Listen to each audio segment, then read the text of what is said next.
Bonjour à tous et bienvenue sur ma chaîne YouTube. Aujourd'hui, on va aborder un sujet très important dans le domaine de l'import-export des fruits exotiques, à savoir la compréhension de l'armateur. Qui est l'armateur? Qu'est-ce qu'il fait concrètement? Donc c'est ce qu'on va voir dans cette vidéo. Et avant de commencer, je t'invite donc à t'abonner à la chaîne et à liker cette vidéo. Alors, quand je commençais dans le domaine de l'import-export et que j'avais des commandes de la part des clients, j'avais de grosses difficultés à savoir s'il fallait faire référence soit à un transitaire, soit à un armateur pour pouvoir acheminer mes produits d'un point A à un point B. Donc pour ce cas, on prendra comme exemple un départ de la Côte d'Ivoire pour la Hollande. Alors déjà, il faut savoir que la campagne de Côte d'Ivoire débutera bientôt, donc en avril, et que c'est donc maintenant qu'il faut commencer à développer ses relations avec les transitaires et les armateurs. Un transitaire est celui qui permettra de pouvoir transporter ta marchandise de l'usine de ton fournisseur jusqu'au port d'Abidjan et du port d'Abidjan jusqu'au port de destination qui pourrait potentiellement être Rotterdam, Genova,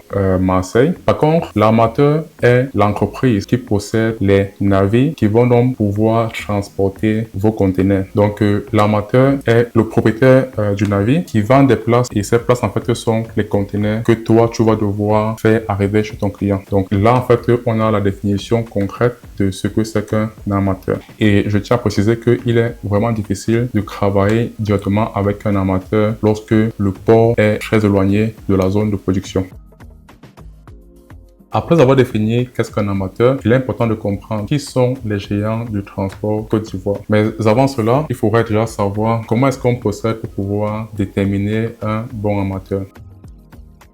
Un bon armateur répond spécifiquement à 4 critères très importants. Le bon armateur est celui qui peut offrir une ligne régulière, donc c'est-à-dire pouvoir transporter les produits de la Côte d'Ivoire pour ton marché de destination. Cela en fait est fondamental. Il faudrait savoir que tous les amateurs ne suivent pas tous la même route. Alors le choix d'un bon armateur aussi dépend du transit time offert. Si en fait pour un produit périssable, vous choisissez un armateur qui offre un transit time de 28 jours par exemple pour la mangue, il est fort probable que le produit arrive déjà pourri. Donc le bon armateur est celui qui pourra offrir un transit time potentiellement compris entre 12 et 15 jours. Le bon armateur aussi est celui qui saura gérer vos produits. Donc si les produits sont séchés, le bon armateur connaît la température nécessaire pour pouvoir conserver ce produit. Si le produit est un produit frais comme la mangue, le bon armateur également connaît quelle est la température idéale pour pouvoir conserver ce produit d'un point A à un point B. Et aussi, le choix de l'armateur dépend des coûts parce qu'il faudrait savoir qu'en fonction des destinations, les prix en fait varient. Donc le bon armateur est aussi celui qui pourra vous offrir un bon rapport qualité et prix. Donc voici en fait les 4 critères pour déterminer l'armateur avec qui travailler.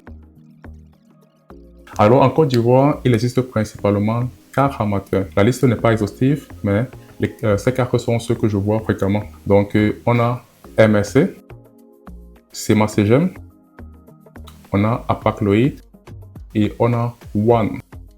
Quelquefois aussi, il y a Maersk et aussi quelques autres, mais que je ne connais pas spécifiquement.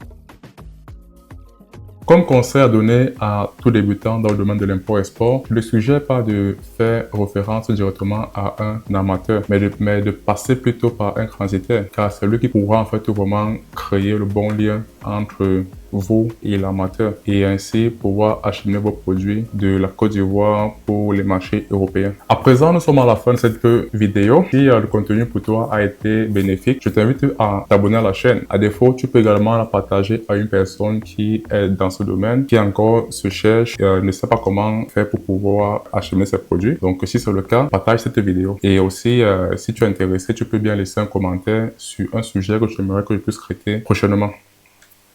Ciao.